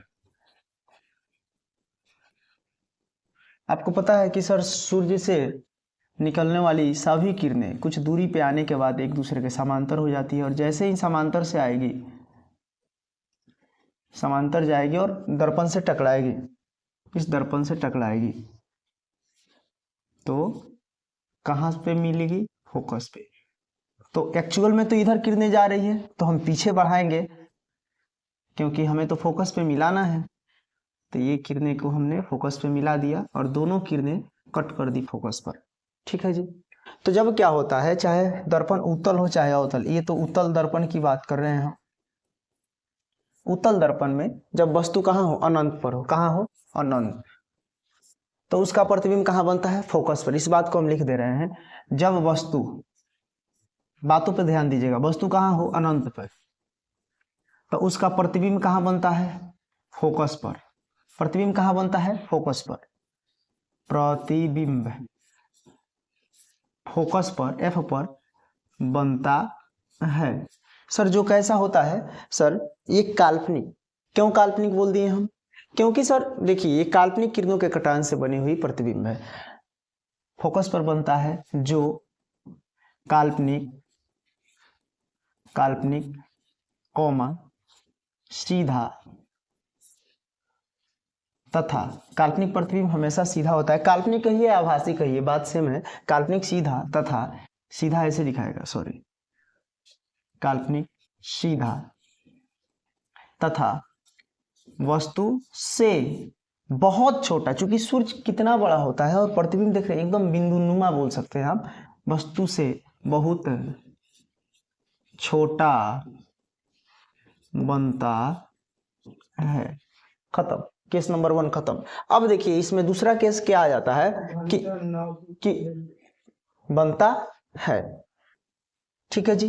अब देखिए इसमें क्या होता है कि हमें ये देखना होता है कि वस्तु जो है, एक बार आप अनंत पर रख दिए, क्योंकि एग्जैक्ट दूरी नहीं पता है कितनी दूरी पे वस्तु है, तो एक तो अनंत पे रख दिए, अनडिफाइंड पर रख दिए, जैसे सूर्य। अच्छा, दूसरा अनंत और इस ध्रुव, जिसे हम लोग पी से सूचित करते हैं, पी के बीच में आप कहीं भी वस्तु को रखेंगे तो प्रतिबिंब फिक्स है कि फोकस और ध्रुव के बीच में ही बनेगा। हम आपको दिखाते हैं, आइए। Case number 2, case 2, second case हमें देखना है। एक मिरर बनाते हैं हम, ये है हमारा उत्तल दर्पण। ये सब छोटा छोटा चीज है, समझ रहे हैं ना, इसलिए हम थोड़ा सा तेजी में जा रहे हैं, बात हम आपको बता चुके हैं पहले। ठीक है, और इस पे उतना टाइम देना उचित भी नहीं है। ये सेंटर है और ये फोकस है। ठीक है जी, आइए देखते हैं। वस्तु को कहाँ रखते हैं? एक अनंत और ये हमारा ध्रुव पी के बीच, आप जहां मन वहां रखिए। यहाँ रखिएगा, यहाँ रखिएगा, यहाँ रखिए, कहीं रखिए, हम यहीं पे रख देते हैं सर। इसको थोड़ा सा इधर बढ़ा के हम वस्तु को यहीं रखते हैं। देखिए इसी जगह पे मान लीजिए कोई ए बी नाम की कोई वस्तु को रखते हैं, तो एक किरणें चलेगी प्रधान अक्ष के समानांतर, जो सीधे इधर देखिए निकल गई, और इसको पीछे करेंगे हम, देखिए यहां से आएगी और ये सीधे निकल, क्यों, यहां से आई और सीधे निकल गई। ठीक है। अब इसको हम क्या करेंगे, पीछे बढ़ाएंगे। क्या करेंगे जी, पीछे।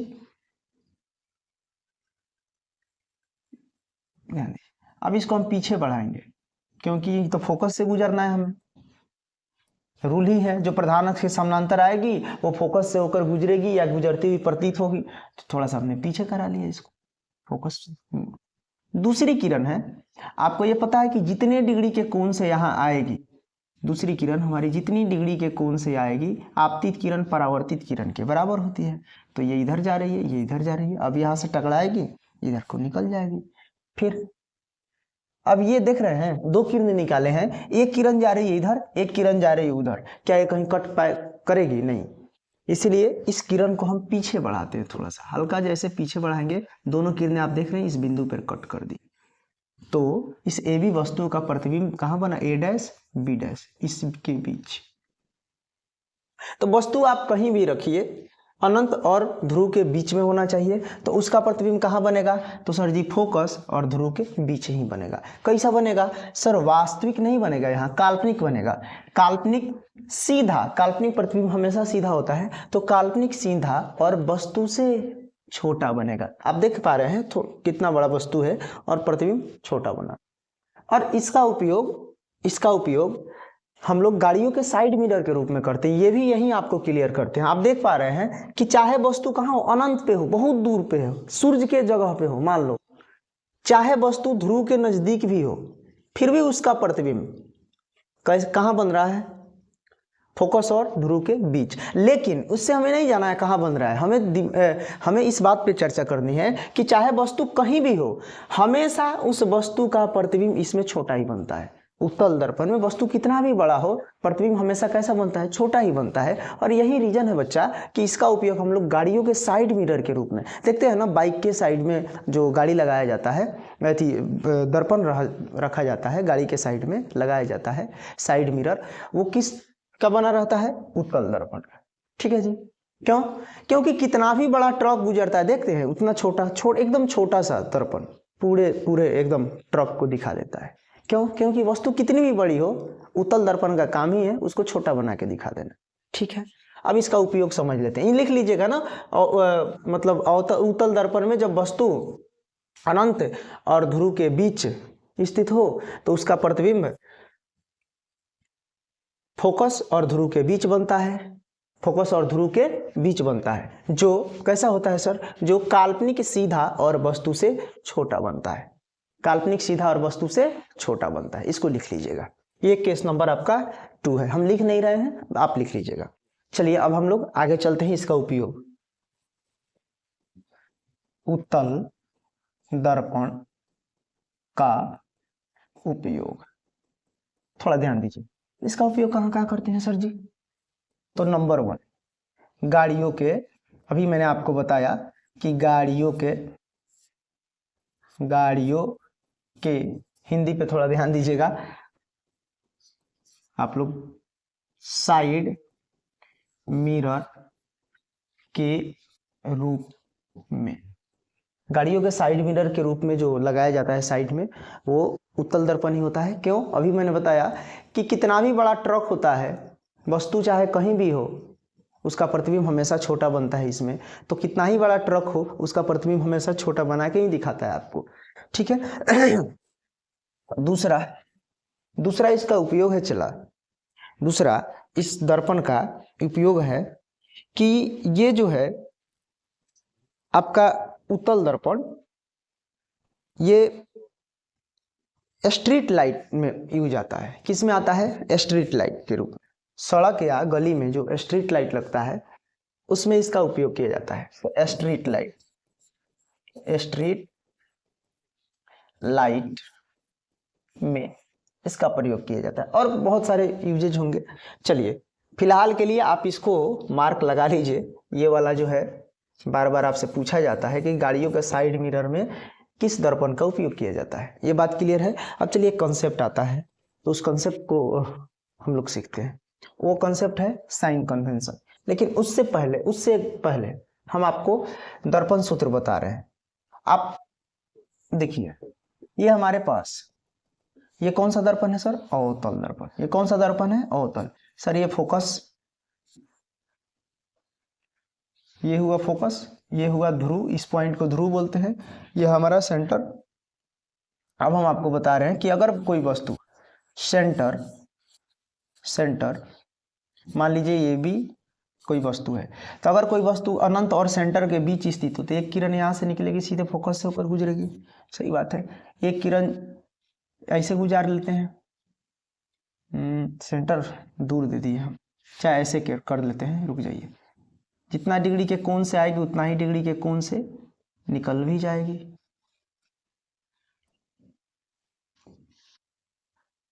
थोड़ा सा पेशेंस रखिए। देखिए अब मान लिया जाए कि ये भी कोई वस्तु है, तो उसका प्रतिबिंब कहाँ बन रहा है? यहाँ, ए डैश बी डैश। ठीक है जी। प्रतिबिंब कैसा बन रहा है? वास्तविक। क्यों? क्योंकि वास्तविक किरणों के कटान से बनी हुई प्रतिबिंब है। ठीक है जी, मान लिए सर। अब देखिए क्या कहते हैं कि ये है हमारा वस्तु, ये क्या है? वस्तु। तो दूरी जब भी मापते हैं तो इस ध्रुव से मापते हैं, तो ध्रुव से इस वस्तु की दूरी कहलाती है वस्तु दूरी। क्या कहलाती है? दर्पण का जो ध्रुव होता है, जैसे मान लो mn कोई दर्पण है, कोई दर्पण क्या? अवतल दर्पण है, अवतल दर्पण है। तो इस mn जो अवतल दर्पण है, इसमें चला ये ध्रुव से सभी दूरियां मापी जाती हैं। तो ध्रुव से और वस्तु जो रखे इसके बीच की दूरी कहलाती है वस्तु दूरी, और वस्तु दूरी को हम लोग किस चीज से सूचित करते हैं? यू से। ठीक है जी। दूसरा, अब इस वस्तु का जो प्रतिबिंब बना ए डैश बी डैश, तो ध्रुव से ही वस्तु के ये जो प्रतिबिंब बना उसको कहते हैं प्रतिबिंब दूरी। कौन सी दूरी?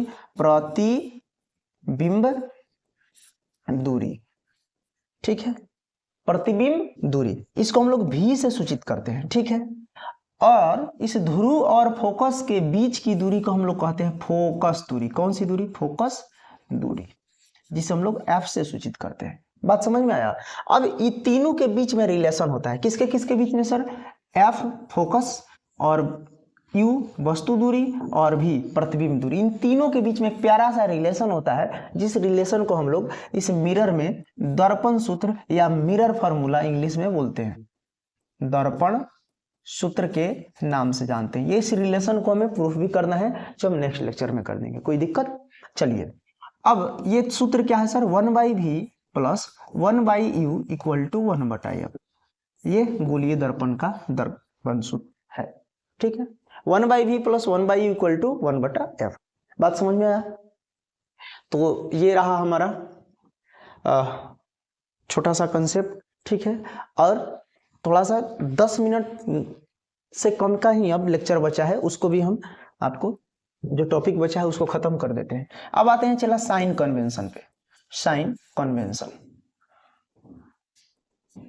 साइन कन्वेंशन को इंग्लिश में बोलते हैं चला चिन्ह परिपाटी। चिन्ह परिपाटी। अब तनी ध्यान से देखिए, ध्यान दीजिए।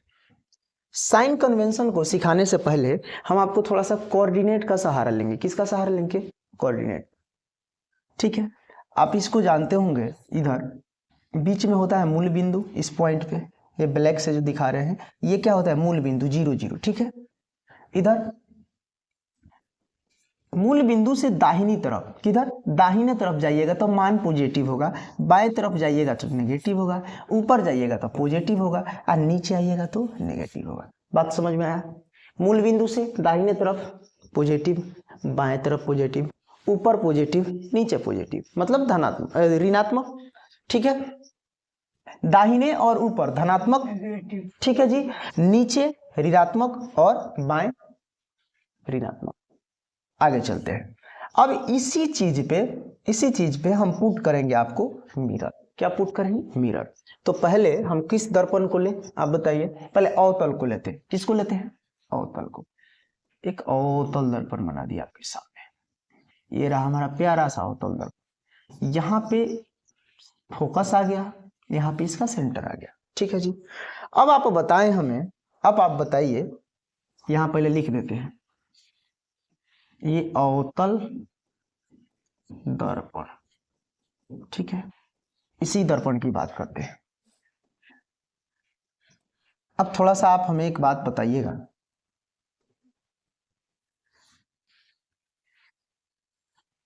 इस अवतल दर्पण में वस्तु को कहाँ रखते हैं? रुक जाइए, ये हमारा ध्रुव है। अच्छा, वस्तु को हमेशा बाईं साइड रखते हैं, ठीक है। अब साइन कन्वेंशन के लिए ये जो P बिंदु है ना, ध्रुव, सारी दूरियां ध्रुव से ही मापेंगे, तो इस ध्रुव को इस मूल बिंदु से रिलेट कीजिए। समझ लीजिए कि ध्रुव क्या है, इसका मूल बिंदु, जैसे हम आपको दिखा रहे हैं। देखिए, इसको उठाइए और यहां पुट मार दीजिए इस जगह पे, देख पा रहे हैं आप? चलिए, अब वस्तु, ये कौन सा दर्पण है सर? अवतल। अवतल दर्पण में वस्तु को हमेशा कहाँ रखेंगे? बाएं साइड। तब मूल बिंदु से बाएं जाइएगा तो क्या होगा? ऋणात्मक, नेगेटिव। तो अवतल दर्पण में जो होगा वस्तु दूरी, हालांकि दोनों में वही बात होती है, वस्तु दूरी जो U होता है वो नेगेटिव होता है, चाहे दर्पण उत्तल हो चाहे अवतल हो। तो वस्तु दूरी इसमें क्या है? नेगेटिव, ठीक है। दूसरा, आपसे सवाल क्या पूछा जाता है उसको समझिए, वो कौन सा दर्पण है जिसकी फोकस दूरी ऋणात्मक होती है? तो आप देख पा रहे हैं ये मूल बिंदु है, और इस अवतल दर्पण की जो फोकस दूरी है मूल बिंदु से बाएं साइड है, और मूल बिंदु से बाएं साइड आइएगा तो क्या होगा? नेगेटिव। सारी की सारी मान क्या हो जाएगी? नेगेटिव। तो वो कौन सा दर्पण है जिसका फोकस दूरी ऋणात्मक होती है? तो वो होगा हमारा सर जी कौन सा दर्पण? अवतल। तो इसका फोकस, फोकस, फोकस भी कह सकता है, फोकस दूरी भी कह सकता है। चाहे किस दर्पण का फोकस ऋणात्मक होता है तो वो भी होगा आपका अवतल दर्पण है। तो फोकस भी क्या होता है? नेगेटिव। बात समझ में आया? फोकस दूरी, जब फोकस होगा तो सेंटर भी नेगेटिव होगा, ठीक है। अब तीसरी बात, इसमें, इस दर्पण में प्रतिबिंब कहाँ कहाँ बनता है? तो सर देख रहे थे केस नंबर 1 से लेके 5 तक प्रतिबिंब बन रहा था इधर, मूल बिंदु से बाएं साइड, ऋणात्मक। केस नंबर 6 में प्रतिबिंब बना ऊपर, यानी कि मूल बिंदु से दाहिनी तरफ। तो इसमें जो होता है वस्तु दूरी, जो वस्तु दूरी U नेगेटिव, लेकिन प्रतिबिंब दूरी जो V होता है, प्रतिबिंब दूरी, प्रतिबिंब दूरी जिसे हम लोग V से सूचित करते हैं, चला, ये धनात्मक भी हो सकता है या ऋणात्मक भी हो सकता है। इस बात को जानिए क्यों कह रहे हैं, क्योंकि क्या होता है जब वस्तु अनंत पे है तो उसका फोकस पे बनेगा, जैसे जैसे वस्तु को इधर घसकाते जाएंगे फोकस तक, फोकस पर आएगा तो अनंत में बनेगा, और जैसे फोकस और ध्रुव के बीच आएगा इसका प्रतिबिंब पीछे बनेगा, और जैसे पीछे बनेगा इसका मतलब समझ रहे हैं कि मूल बिंदु से दाहिने तरफ और दाहिने तरफ मान पॉजिटिव होता है। तो इस दर्पण में, अवतल दर्पण में प्रतिबिंब दूरी क्या होता है? धनात्मक और ऋणात्मक दोनों होता है। अच्छा, पूछा जाता है कि वो कौन सा दर्पण है जिसमें हमेशा, जिसमें काल्पनिक और वास्तविक दोनों प्रकार के प्रतिबिंब बनते हैं, तो वो भी कहलाएगा आपका अवतल दर्पण। कौन सा दर्पण? अवतल दर्पण। क्या ये बातें समझ में आ रही है आप सभी को? बात बुझा रहा है? तो अब चलते हैं, ये अवतल दर्पण के बारे में आपका डिटेल हो गया, इस सब चीज को याद रखिए। वस्तु दूरी U नेगेटिव, फोकस दूरी नेगेटिव, प्रतिबिंब दूरी पॉजिटिव नेगेटिव दोनों। किस प्रकार के प्रतिबिंब बनता है इसमें? सर जी काल्पनिक वास्तविक दोनों, ठीक है। आगे चलिए, अब उत्तल दर्पण को समझते हैं इसी चीज पे। जैसे ये हमारा कोऑर्डिनेट हो गया, ये पॉजिटिव, ये 0, पॉजिटिव, नेगेटिव, नेगेटिव, ठीक है जी। अब दर्पण को हम बनाते हैं आपको ये वाला, सॉरी कलर चेंज करने दीजिए, अच्छा हो जाएगा। चलिए हो गया, ये सेंटर, ये हमारा फोकस। अब चलते हैं,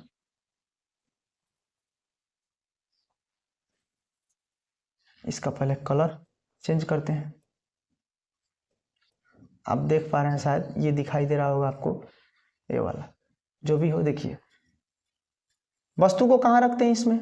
सर जी मूल बिंदु से दाहिनी तरफ, और मूल बिंदु के दाहिनी तरफ जाने पे सारी मान क्या होती है? पॉजिटिव। तो वह कौन सा दर्पण है सर जिसका फोकस दूरी, पहले लिख लेते हैं, फोकस दूरी, फोकस दूरी चाहे फोकस F से सूचित करते हैं, उत्तल दर्पण है, उत्तल दर्पण है, ठीक है। वो कौन सा दर्पण है जिसकी फोकस दूरी धनात्मक होती है? तो सर जी हो जाएगा उत्तल दर्पण। तो हमने लिख दिया कि उत्तल दर्पण की जो फोकस दूरी होती है वो पॉजिटिव होती है, ठीक है। दूसरी चीज, दूसरी चीज, अब देखिए इसमें प्रतिबिंब जो होता है हमेशा हमेशा इसी साइड बनता है, यानी कि मूल बिंदु के दाहिनी तरफ, तो इसमें जो प्रतिबिंब दूरी होगी भी, ये भी क्या होगी, हमेशा पॉजिटिव, हमेशा पॉजिटिव। तीसरी बात इसमें हमेशा हमेशा हमेशा काल्पनिक प्रतिबिंब बनता है, काल्पनिक प्रतिबिंब बनता है। मेरे बातों पर ध्यान दीजिए, उसमें कौन सा प्रतिबिंब बनता है, हमेशा काल्पनिक प्रतिबिंब, काल्पनिक या आभासी, आभासी। बात समझ में आया। चौथी बात आपको हम बताने जा रहे हैं कि चौथी बात इसमें कि ये रहेगी कि वस्तु दूरी क्या होगी, यू, हमेशा सर जी नेगेटिव, चाहे दर्पण उत्तल हो चाहे अवतल। क्यों? क्योंकि इसमें भी वस्तु बाएं तरफ रखते हैं और वो दर्पण में भी, अवतल में भी बाएं तरफ वस्तु रखते हैं। तो चाहे दर्पण उत्तल हो या अवतल हो, वस्तु दूरी हमेशा जो यू होगी वो नेगेटिव ही होगी। इतना ही तक बात होता है खत्म, आपकी चिन्ह परिपाटी होती है खत्म। समझ गए। अब एक छोटा सा कंसेप्ट, लास्ट कंसेप्ट आपको हमें सिखाना है, उसके लिए हम आपको लेते हैं किसका सहारा, हाँ इसका सहारा, यहीं पे हो जाएगा हमारा काम। इसे हम मिटा देते हैं, साइन कन्वेंशन हो गया।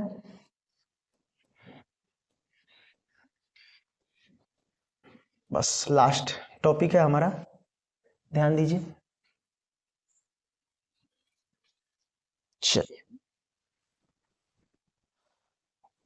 अब आप देख सकते हैं, हमें पढ़ना है मैग्निफिकेशन,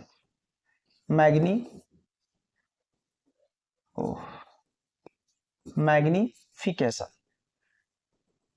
हिंदी में चेला बोलते हैं आवर्धन।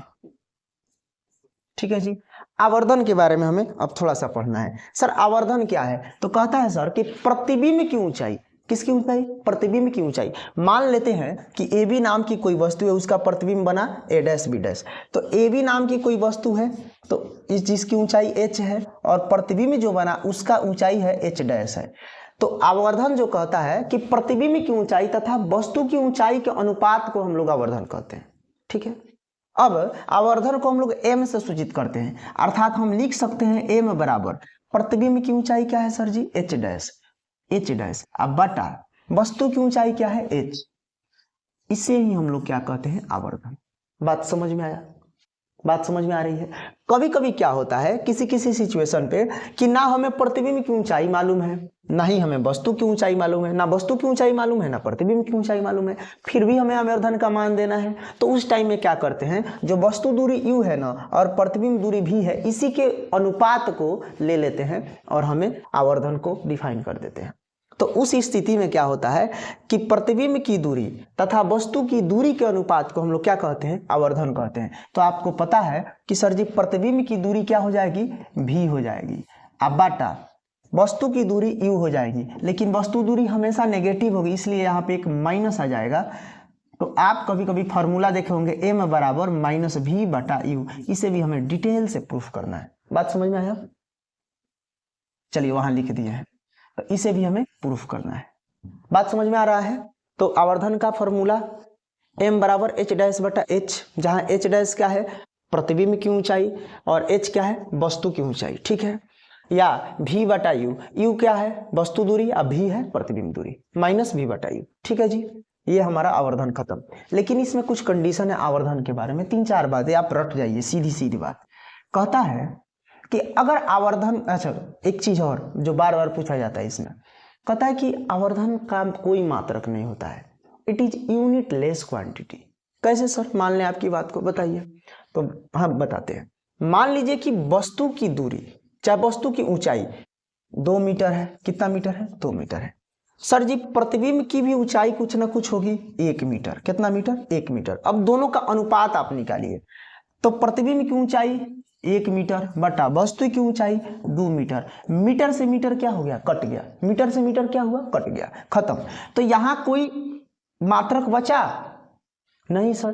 तो ये क्या है, ये कैसा क्वांटिटी है, मात्रकहीन, मात्रक विहीन कह सकते हैं, इसका कोई मात्रक नहीं होता है। तो आवर्धन का सबसे पहला बात, कोई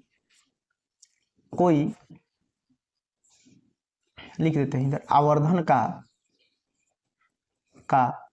मात्रक नहीं होता है। बात समझ में आया? दूसरी बात, दूसरा चीज कहता है कि अगर आवर्धन का मान 1 से अधिक हो जाए, किसका मान? आवर्धन का मान अगर 1 से अधिक हो जाए। अब देखिए मान लीजिए 1 मीटर का वस्तु है, अच्छा प्रतिबिंब है 1 मीटर, ठीक है, और वस्तु है 2 मीटर की, आए बात समझ में? तो यहाँ पे चाहे उस बात को छोड़िए, सीधी से आप रट जाइए, सीधी बात ये जान जाइए कि आवर्धन का मान अगर 1 से अधिक होगा, 1 से अधिक होगा, कौन सी होगा? अधिक, तो प्रतिबिंब जो होगा वस्तु से बड़ा बनेगा। प्रतिबिंब किससे बड़ा बनेगा? वस्तु से बड़ा बनेगा, ठीक है, प्रतिबिंब वस्तु से बड़ा बनेगा। ये 1 से अधिक हो तो प्रतिबिंब वस्तु से क्या होगा? बड़ा बनेगा। एक बात और, एक बात नहीं, आपको हम 2 चीजें बता रहे हैं। 2 चीजें क्या बता रहे हैं कि अगर आवर्धन धनात्मक हो तो प्रतिबिंब कैसा बनेगा? काल्पनिक और सीधा। अगर आवर्धन का मान पॉजिटिव हो तो प्रतिबिंब कैसा बनेगा? काल्पनिक, काल्पनिक और सीधा। अगर आवर्धन का मान ऋणात्मक हो तो प्रतिबिंब कैसा बनेगा? वास्तविक एवं उल्टा बनता है। क्या बात समझ में आया? अगर आवर्धन का मान पॉजिटिव है, अगर आवर्धन का मान पॉजिटिव है, धनात्मक है, तब प्रतिबिंब कैसा बनेगा? काल्पनिक, और काल्पनिक प्रतिबिंब सीधा होता है। अगर आवर्धन का मान नेगेटिव आया तब प्रतिबिंब कैसा बनेगा? वास्तविक, और वास्तविक प्रतिबिंब वस्तु की अपेक्षा हमेशा क्या होते हैं? उल्टा होता है। और यहीं पे आपका हो गया चैप्टर खत्म।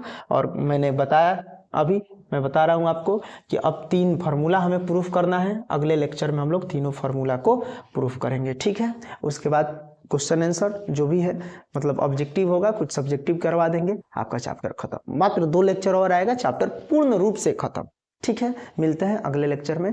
Thank you for watching this video. धन्यवाद।